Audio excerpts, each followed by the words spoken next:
Welcome to the Human Nature Channel. I'm your host, Alex Mtamsula, also known as Daddy Baby on Twitter. And what am I doing here? Well, what I'm doing here today is introducing an older video of mine, a movie review from my other YouTube channel, Movie That's So Groovy with Alex. And the movie in question is Teenagers from Outer Space, which happens to be a guilty pleasure of mine. I really do like this movie. I think it's a well put together, suspenseful, fast-paced film. Now you might be saying, but Alex, why a deep dive like this on a grade B sci-fi horror movie that was cashing in on the Rebel Without a Cause teenage craze, and not only that, was usually the second bill at a drive-in movie theater? And I'd say, wait a minute. The reason that it was the second bill at a drive-in movie theater is because it was the movie everybody was there to see.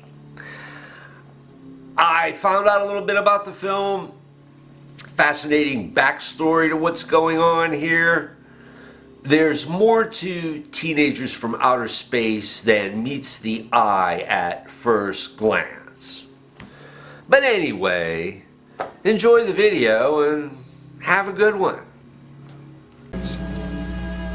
You mean somebody killed Sparky?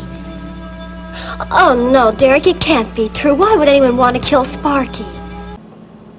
Greetings, friends. Welcome to an edition of Movie That's So Groovy. Movies that put a smile on my face. Gems you may have missed. I'm your host, Alex, and today's feature up for review is... Ships of an alien source are approaching from the sky. Radio contact has been attempted but cannot be established. Instructions are to prepare for an attack by an unknown enemy. Teenagers from Outer Space, starring David Love, Dawn Bender, Brian Grant, Harvey B. Dunn, Tom Lockyer. Written, produced, directed, photographed, and edited by Tom Graff, who also plays the newspaper reporter Joe Rogers. Brought to you by, wait for it, Tom Graff Productions. When I was 6 years old, Channel 4 WTAE, the ABC affiliate here in Pittsburgh, played Teenagers from Outer Space as the Sunday afternoon movie.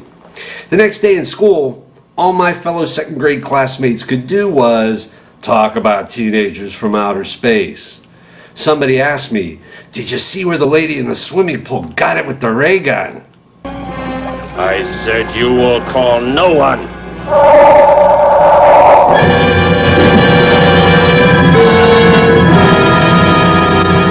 Yeah, I saw it. Now, the movie in question was second bill drive-in movie fodder for the Godzilla sequel called Gigantus the Fire Monster here in the U.S. Don't ask me why. But talking to my friend in school that day, I realized I wasn't the only one who saw Teenagers from Outer Space and got totally freaked. It was the moment I first grasped the power of cinema. Move over, Ingmar Bergman. Make room for Tom Graff. Here's the setup. A flying corkscrew lands on Earth, a clever variation on the flying saucer theme, and the mission of the crew is to determine if an animal they raised for food, the gargon, can survive in Earth's atmosphere. If the gargons can live and grow, then Earth will be used as grazing pasture, and to hell with what the Earthlings think. Derek, look! Lovers of sci-fi and horror films are a particular breed of film fanatic. We love it when somebody enters a spaceship and we hear spaceship noises. We love it when the screen remains black, but we hear a hum, which to our ears is electronic and hence new and futuristic.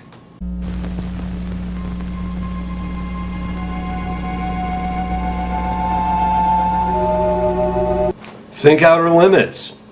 So I want to show you something Tom Graff does in his beginning that I find exceedingly clever. When the spaceship opens up, the first thing we see is this white, smooth, impersonal orb arising, and the dog starts going crazy. When I was 6 years old and saw that for the first time, it scared the bejesus out of me. Then the spaceman shoots the dog and it turns into a pile of bones. I'm freaked again. What Graf had to work with looks like some Air Force helmet and mask used by high-altitude pilots. And if that was the first thing we saw, everybody in the audience would go, "Pfft." But Graf withholds our first look at the helmet with the weird, and then the shocking, and then he weirds us out again with a second shot of the helmet. He creates an alien image where in fact he had nothing in the wardrobe that even came close.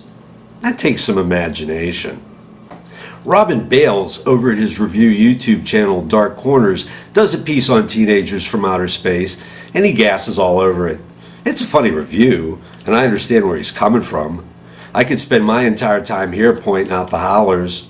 The wire attached to the top of the skeleton's head, oh, that's a good one. Or how about, what does that say? Multi-channel mixer MCM2? Here we have incontrovertible photographic evidence that the sound system for the Grateful Dead came from another planet. Yeah, it's easy to whack away at a movie like this when the budget is so small that by the end it's like listening to the radio. Increasing their speed. They cannot land. He is not trying to have them land, but crash! They're coming right at us! One thing in Mr. Bale's criticism of the movie, however, was how the characters were always showing up at places late and missing each other. And Mr. Bales found this to be some kind of a flaw. Ladies and gentlemen of the jury, I submit it's the best thing about this movie. Those scenes of near misses create a great deal of dramatic tension and suspense. It's what makes Teenagers from Outer Space the fast 86 minutes it is.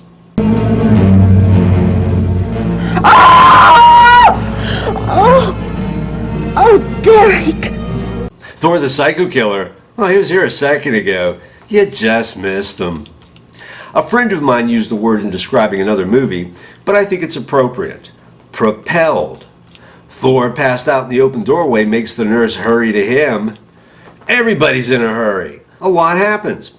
By 6:07 into the movie, we have a rebellion on our hands, then an escape. By 11:06, we've seen major reversals of fortune as the arcs of the characters fluctuate wildly. It becomes a pursuit even though our hero Derek isn't aware of it at first. The name of the game is information. Information known or not known. Information withheld. I'm going to phone the story into the paper and then drive out to the old mine Betty mentioned. The old mine? What's out there? I don't know. That's where she said Sparky was killed by the guy. Sparky, our dog? She didn't tell me about that. Hey, Mac. The audience learns Derek is really the son of the leader of the space aliens even before Derek does. Then there's Betty about to tell Joe the disintegrator ray doesn't work. Derek stops her by saying, Trust me, Betty. Trust me. Derek and Betty, they're soulmates from other worlds. Here Graf lays the romanticism on really thick. Where are you from, Derek? I think I know.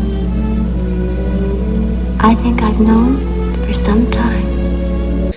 And Joe, Derek stole your girl, you poor schmuck.